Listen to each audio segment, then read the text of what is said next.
అత్తాకోడళ్ళు కడవల్లో వెన్న దాచుకునేవారు. కృష్ణుడు ఎక్కడొస్తాడో అని. కృష్ణుడు ఏం చేశాడంటే రానే వచ్చాడు, ఓ రాత్రి వచ్చాడు, శుభ్రంగా వెన్నంతా తినేశాడు. వెళ్ళిపోయే ముందు కొంచెం వెన్న కోడలు మూతికి రాసి వెళ్ళిపోయాడు. అత్తగారు పొద్దున్న లేచి కడవ దగ్గరికి వెళ్ళింది. కడవలన్నీ ఖాళీ. కోడల్ని లేపడానికి వచ్చింది. మూతి మీద వెన్న ఉంది. ఆశిముచ్చా రాత్రి నేను పడుకున్న తర్వాత వెన్నంతా తినేశావా అని ఆ కోడల్ని పట్టు కొట్టింది. పిల్లలకి పాలు లేకుండా చేసేశాడమ్మా. సాయంకాలం అయ్యేటప్పటికి ఎక్కడి నుంచి వచ్చాడో దూడలన్నీ వదిలేశాడు. ఆవుల దగ్గర పాలన్నీ తాగేశాయి. మా పిల్లలు ఏడుస్తున్నారని కొంతమంది గోపకంత వచ్చి చెప్పారు. కృష్ణుడు ఇంటికి వెళ్ళాడు. ఆ అత్తా కోడలు ఉట్టి దొరికితే తాగేస్తాడని చెప్పి ఉట్టి కింద ఉంటే ప్రమాదం అని చెప్పి పైన కట్టేశాడు. తీసుకెళ్లేదో చిక్కంలో పెట్టి పైన కట్టారు.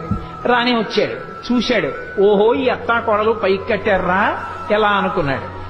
పీటలు రోళ్లు అన్ని తీసుకొచ్చాడు, అక్కడ వేసాడు, వాటి మీద ఎక్కాడు. ఇలా చెయ్యి పెడదామని చూశాడు, అందలేదు. పీటలు రోళ్లు వేసుకున్న అందనంత పైకి పెట్టేశారా, వీళ్ళ పని చెప్పాలనుకున్నాడు. ఓ రాయి ఒకటి తీసి కిందకి అన్నం పెట్టాడు. చక్కగా పైనుంచి కారిపోతోంది. హాయిగా అందరూ చేరలు పట్టి తాగారు, వెళ్ళిపోయారు. ఒక చోట ఒక అత్తా కోడలు అంతకన్నా చాలా తెలివైన వాడు. ఇలా వచ్చి ఎక్కడో ఉట్టి కట్టి పెట్టినా తాగేస్తున్నాడని వాళ్ళు ఏం చేశారంటే కుండని చుట్టూ గంటలు కట్టారు. వచ్చి ముట్టుకున్నాడో గంటలు మోగుతాయి, అప్పుడు పట్టుకోవచ్చు అనుకున్నాడు. ఆయన ఏం చేశాడు, పీట వేసుకున్నాడు, రోడ్లు వేసుకున్నాడు, పిల్లల్ని ఎక్కించాడు, ఆ వీపులు ఎక్కాడు, దగ్గరికి వెళ్ళాడు. ఎలా ముట్టుకోవడం, ముట్టుకుంటే గంటలు మోగుతాయి. ఓ గంటలలారా మీరు మ్రోగకూడదు అన్నాడు. అవి విన్నాయి. చక్కగా వెన్న తీశాడు, పిల్లలందరికీ పెట్టాడు. ముందు వాళ్ళకి పెడితే కాంత అంత ఎండవు. అందరికీ అందిందా, అందింది. ఇప్పుడు ఆఖరణ తను తీసుకుని ఇలా నోటి దగ్గర పెట్టుకున్నాడు. గంటల కనకన మోగి.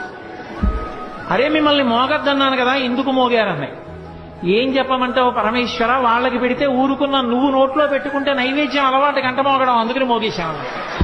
వచ్చిన పిల్లలకి అతిథులకి అన్నం పెట్టకుండా ఏమిటో బొమ్మలను అన్నీ పెట్టి నైవేద్యాలు అంటూ కూర్చుంటామేమిటి, నేనే పెద్ద పరమేశ్వరుండని చెప్పి ఆవిడ కళ్ళు మూసుకు ధ్యానం చేస్తుంటే చక్క చక్కెర పొంగలి అవి తినేసి మిగిలింది ఆ బొమ్మలకి రాసేసి వెళ్ళిపోయాడు. నాకన్నా వెళ్ళిపోవడం నీ తిన్నానులే చాలన్నాడు. ఎంతమంది ఎన్ని చాడీలు చెప్పారో.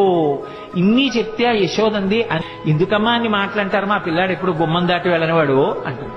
ఏదో ఒక గోపకాంత చాలా కాలం అయిపోయింది, ఎవరింట్లోనూ చిక్కపట్టలేదు ఈ కృష్ణుడు, వస్తున్నాడు వెన్నెత్తుకుపోతున్నాడు, ఎలా అయినా పట్టుకోవాలి. యశోద మా అబ్బాయి అలాంటి తప్పులు చేయడం మాని కదా అంటోంది.